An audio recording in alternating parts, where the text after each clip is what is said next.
Iya, Pak. Ya, Bismillahirrahmanirrahim. Assalamualaikum warahmatullahi wabarakatuh. Waalaikumsalam warahmatullahi wabarakatuh. Bapak Ibu sekalian, di malam ini saya diamanahkan untuk bisa menyampaikan materi tentang rekrutmen dan seleksi calon pegawai. Ya, tadi di pembahasan sebelumnya Ibu Mirna telah memulai dengan perencanaan sumber daya manusia. Di tahap selanjutnya adalah rekrutmen dan seleksi calon pegawai.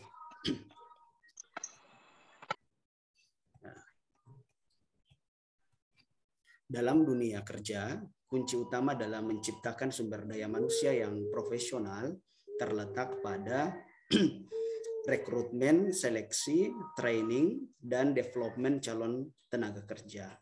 Memilih orang yang memiliki kompetensi, memiliki standar kerja yang tinggi sesuai harapan adalah tidak mudah. Maka diperlukan strategi khusus dalam rekrutmen dan sistem seleksi untuk mendapatkan SDM yang unggul. Dalam proses rekrutmen dan seleksi, ini mempunyai peran yang sangat penting dalam kesuksesan di setiap perusahaan, karena dapat menunjukkan kemampuan perusahaan untuk terus bertahan, beradaptasi, dan berkembang khususnya di tengah persaingan yang ketat. Oleh karena itu, maka mereka dituntut untuk lebih profesional dalam mengelola perusahaan, khususnya dalam sumber daya manusia. Saya di rumusan masalah ini fokus di dua saja, adalah yang pertama konsep dasar dari pelaksanaan rekrutmen, yang kedua adalah konsep pelaksanaan seleksi. Begitu juga tujuannya untuk mengetahui konsep dasar pelaksanaan rekrutmen dan untuk mengetahui konsep dasar pelaksanaan seleksi. Dimulai dari rekrutmen. Apa itu rekrutmen? Menurut Industrial Engineer Leaders 2012, rekrutmen adalah proses mempekerjakan kandidat yang tepat pada pekerjaan yang tepat.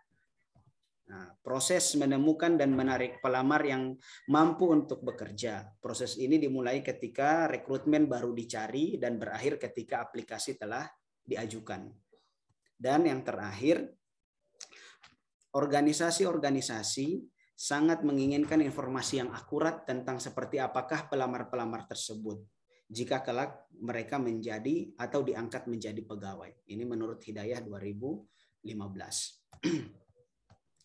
Ada 3 ya metode rekrutmen, dimulai dari ada rekrutmen secara langsung, yang kedua tidak langsung, dan yang ketiga adalah melalui pihak ketiga.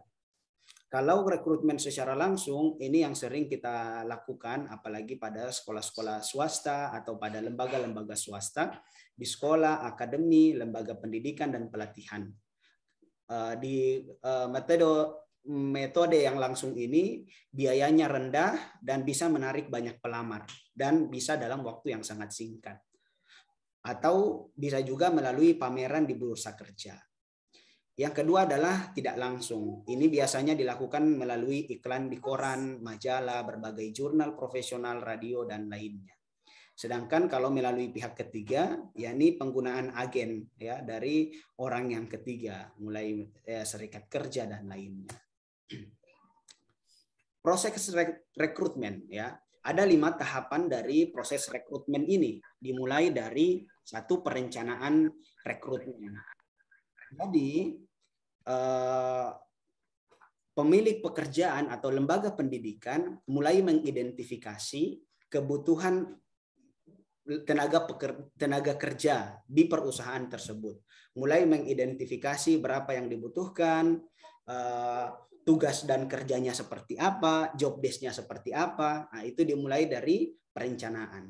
Yang kedua adalah strategi development atau pengembangan strategi. Dimulai dari membuat atau menentukan sumber rekrutmennya, apakah melalui internal atau eksternal. Yang kedua ada melalui area geografis. Nanti bisa dilihat di area atau di daerah mana yang bisa menemukan pekerja yang sesuai kualifikasi tapi tidak terlalu banyak. Yang ketiga, menentukan juga jenis rekrutmennya. Nah, Pada tahap yang ketiga adalah screening and the right candidate, mencari kandidat yang tepat. Nah, di tahap yang ketiga ini pemilik pekerjaan memilih ya kandidat mana yang tepat. Jika sudah diizinkan untuk membuka lowongan, maka mereka sudah mulai diizinkan untuk mencari kandidat-kandidat mana yang tepat untuk menduduki posisi tersebut. Selanjutnya adalah screening. Nah, ini penyaringan. Jadi setelah mereka diizinkan untuk mencari, maka di screening. Dimulai dari melihat CV-nya, mereview esai yang telah dibuat, ada wawancara yang dilakukan, serta melihat kandidat yang tepat dan teratas dari proses tersebut. Dan yang terakhir adalah kontrol dan evaluasi. Itu beberapa tahapan dari rekrutmen. Kita masuk di bagian yang kedua adalah seleksi. Seleksi adalah proses pemilihan orang-orang yang memiliki kualifikasi yang dibutuhkan untuk mengisi lowongan pekerjaan tersebut. Seleksi adalah memilih, ya. Jadi memilih yang tepat merupakan langkah tertentu untuk memilih calon pegawai yang dipekerjakan. Metode seleksi. Metode seleksi ini bisa Bapak Ibu lihat di layar. Ada dua metode seleksi yang bisa digunakan melalui non-ilmiah dan yang kedua adalah metode ilmiah. Nah, kalau metode non-ilmiah tidak didasarkan kepada kriteria, tetapi melalui ini unsur-unsur yang diseleksi. Ada surat lamaran, melalui ijazah terakhir, surat keterangan, referensi, penampilan, keadaan fisik, dan lainnya. Sedangkan kalau melalui metode ilmiah, pelaksanaannya berdasarkan pada spesifikasi jabatan yang prosedurnya mulai dari memasukkan lamaran, mengisi formulir lamaran, pemeriksaan referensi, ada wawancara, tes-tes pemeriksaan, dan terakhir diputuskan untuk dapat diterima atau ditolak. Nah, selanjutnya dalam seleksi bisa dilihat proses seleksinya. Ya, kalau proses seleksi ini mengacu pada proses seleksi yang ilmiah, mulai dari screening lamaran, mengisi formulir, ada tes pengetahuan, pengecekan referensi, pemeriksaan kesehatan, ada wawancara, pemeriksaan kesehatan, pengecekan referensi, dan diakhiri dengan laporan hasil seleksi.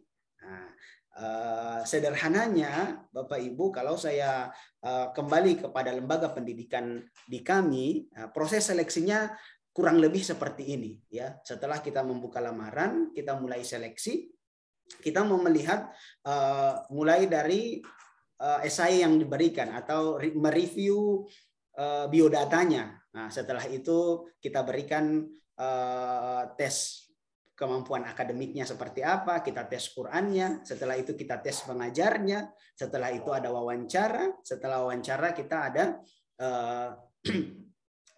penentuan ini lulus atau tidak. Nah, ini yang paling penting Bapak Ibu sekalian dari bahasan akhir ini adalah dalam sebuah studi tentang pengaruh rekrutmen dan seleksi pada kinerja organisasi mengungkapkan bahwa kriteria rekrutmen dan seleksi memiliki pengaruh yang signifikan terhadap kinerja organisasi.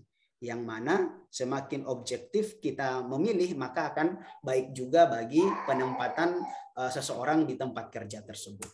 Ini saja yang bisa saya sampaikan Bapak Ibu sekalian. Semoga bermanfaat ya. Insya Allah kami juga masih menerima pertanyaan, kritik, saran untuk perbaikan makalah ini. Terima kasih. Saya kembalikan ke Pak Moderator. Assalamualaikum warahmatullahi wabarakatuh.